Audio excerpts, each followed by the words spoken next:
On this Father's Day, Lee Cowan has a story about a man whose search for his biological father led to revelations that were far more surprising than he ever dreamed.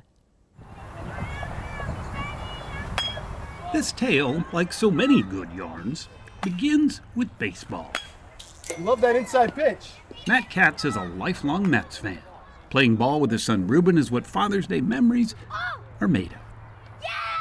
But growing up, Matt's experience of Father's Day was about as complicated as a triple play. Did my birth father like baseball? Does he like baseball? And because I had for many years no contact with my birth father, I would wonder about little things like that. Matt was raised by his Jewish mother, Roberta, and Richard, his Jewish stepfather. As far as I'm concerned, he is my son. His father was out of the picture, and he felt rejected. And he tried to mend that? He did. He tried to see him, but it didn't work out. No matter how much of a dad I am, he still needed to know where he came from. But as a boy, Matt rarely got any answers to that question. Why isn't he interested in hanging out with me? Why isn't he interested in knowing me? Where is he? When he was about the age his daughter Sadie is now, Matt noticed something. I look different from other people in my family, and also a little bit different from other people at Hebrew school. I had lighter features, redder hair. My elderly grandmother was like, no, he's not Jewish. Deborah, Matt's wife, is of Ashkenazi Jewish descent. So is Matt's mom, and so is his presumed biological father. So where in the world did the fair features come from?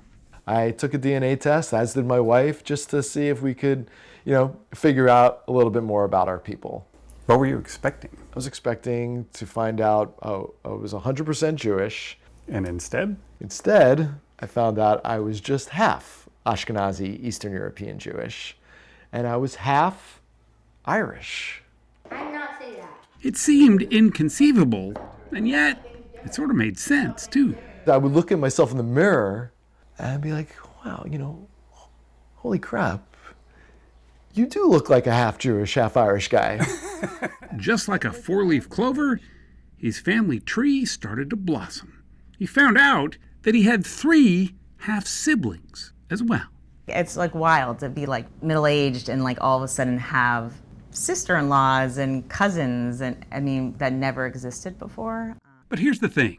None of them knew their dad either. But one of them knew something the others didn't. She tells me that she was conceived via sperm donor. Which likely meant Matt was too. So you get this information, and then you got to have a pretty awkward conversation with your mom. Yes. Right? How did that go? I was very nervous about it.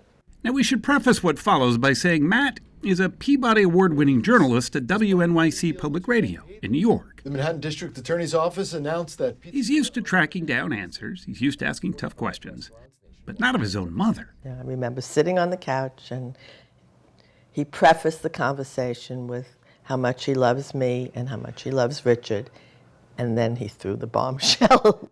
I said, did you ever get fertility assistance when you were trying to have me? She says, yes, they tried to get pregnant for many years, and it was hard. She said they had indeed gone to a doctor who discovered the problem wasn't her, but him. I wasn't hiding anything from anyone. The only thing I was hiding was the fact that I had artificial insemination, but I thought it was with my former husband, so. And then I told her, well, that's not what happened. It was donor sperm that you were inseminated with. And she put her hand over her mouth, and I think she might have used the S word. Once all of us were conceived in the same manner. Then came new reproductive methods. What Roberta didn't know is that back then doctors treating male infertility would sometimes mix a husband's genetic material with an anonymous donor's, ostensibly to help improve the couple's chances.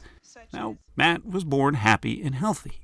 But the secrecy of it all left him in the dark about his true dad, and his mom wondering with whom she had had a child. Do you wonder about him? Yeah, I do. I could have walked down the street and he could have been there, and, I wouldn't have known. He was a shadow from 1970s Manhattan, a ghost who it seemed didn't really want to be found. Some of Matt's friends even question if Matt should keep trying. The devil you know might be better than the devil you don't, right? You had no idea where this was going. No, there's a risk there, right? You don't know what you're going to find. You don't know if there's more hurt. These look like mathematical calculations on how to get to the moon. Right. But Matt and his half-siblings doubled down. A professional DNA sleuth was brought in, and eventually a picture turned up of a man with the same long face, same eyes, same hairline as all of them. His name was Vincent McNally, but Matt needed more proof. He had to have been in New York City on the day I was conceived. Sure enough, in an old 1976 New York City phone book, a Vincent McNally was listed with an address in Greenwich Village. It was just brick and mortar, but to Matt, it was gold. I mean, I feel it in my body. I do. Yeah. I feel like a sensation. He was here and he was in my presence in some way. That's Vincent McNally in costume. Turns out he was a professional stage actor. He donated sperm as a way to earn extra money.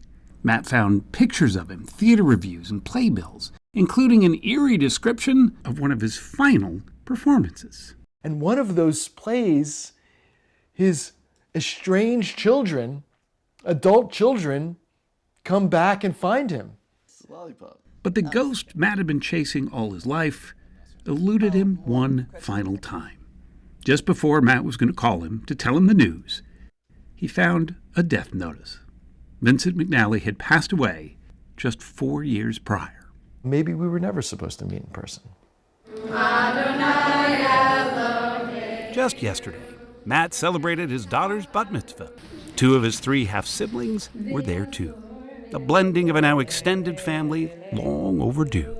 His smile makes it clear that Matt has finally made peace with his past. In part, he believes, because talking about it has been healthy. He turned his journey into a podcast, Inconceivable Truth. I don't think it's my father. Holy That's found an audience of other people whose ancestry search is still ongoing. For Matt, he's just thankful for the stepdad that he's celebrating on this Father's Day. The only man, it turns out, in Matt's life truly worthy of the title Dad. You don't need to keep searching anymore. I don't, but I can keep telling the story because it's a cool story.